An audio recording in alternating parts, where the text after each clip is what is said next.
It was just that was. I mean, the fight was incredible. The third round was one of the best rounds I've ever seen in sport.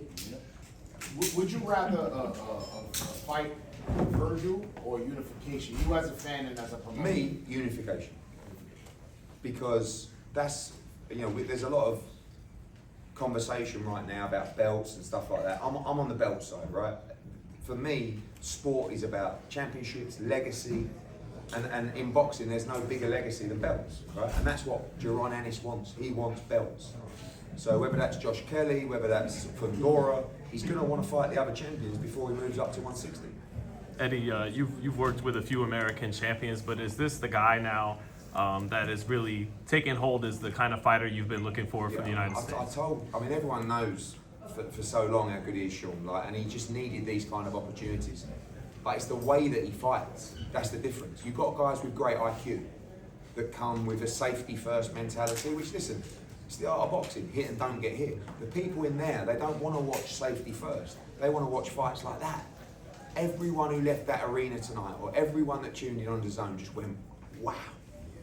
And that is entertainment. And listen, if he wants to, he can outbox anyone he wants, but he doesn't choose to.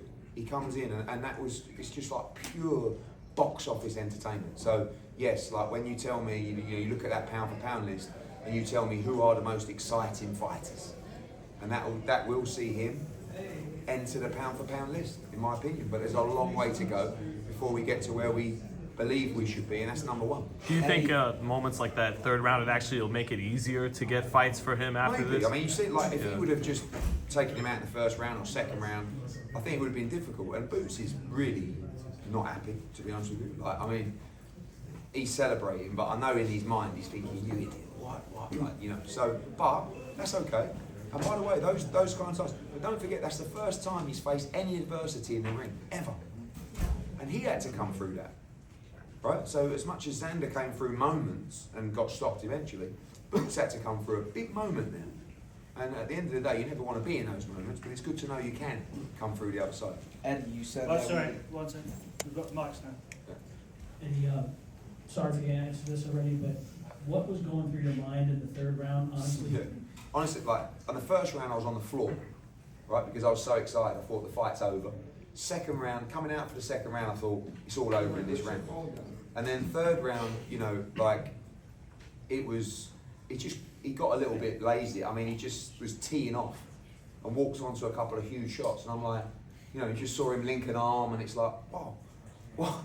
And then he likes to be in the trenches, right? If you ever watch him spar, or you know about the spars in Philadelphia, that's what he's all about. So he's standing there, not looking to hold, looking to trade.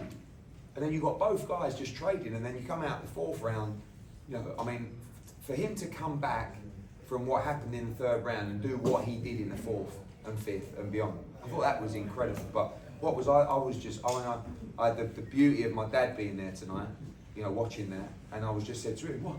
Oh, so it was like a lost son. I was like, Dad, what's going on? He's like, listen, son, don't worry. And it was incredible. I mean, that's what we live for, those moments. Just a couple more, and then we get Ben up here. Eddie, you said the whole week that we would see. Eddie, you said the whole week that we would see another level of Boots Ennis that we've never seen before. What is it that brought that level out tonight? Xander Zayas. But look at when the level came out. The level came out after 60 seconds. Do you know what I mean? Like these guys, a lot of these fighters come out and they find their way in the fight, and it's like they go through the gears. And you're talking about, look at what he did in the first 60 seconds of the fight, and then after that, it was just all guns blazing. That's what makes him what he is. That's what makes him the most entertaining fighter on the planet, because his skill set is unbelievable, his IQ is unbelievable, but he fights like a crazy Mexican at times.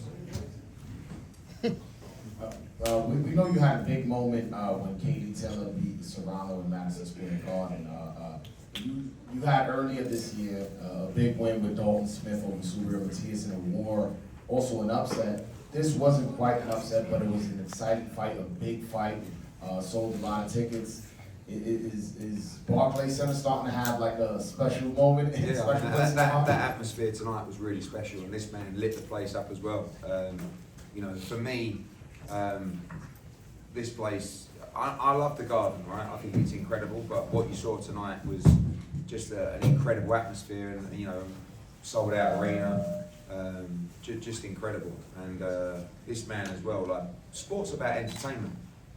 Like the thing is you can be entertaining, and you can be, you know, some might say a little bit gimmicky, but when you're elite and you're pound for pound quality, and you mix the two together, what you get is something like this. And then in a minute, something like this when Boots comes, and that's what, like, you know, I'm sitting there tonight. Like I said, my dad was there, and he's like smiling, and he's going, "Cool, you got one here, son." You know, and this is what I say about Ben to people is, don't be fooled by the brashy stuff, and like, you know, he's a very, very good person. But also, when you go to the gym over in Ireland, it's just down a little back road, right? You'd never even really know it was there. It's got one of the best trainers in the world, and like I said before he came in, I just want him to keep believing in himself, because if he starts to really believe in himself, he's going to be unstoppable, because the power right now that he's developed with Andy is frightening. So over for questions for Mr. Whittaker.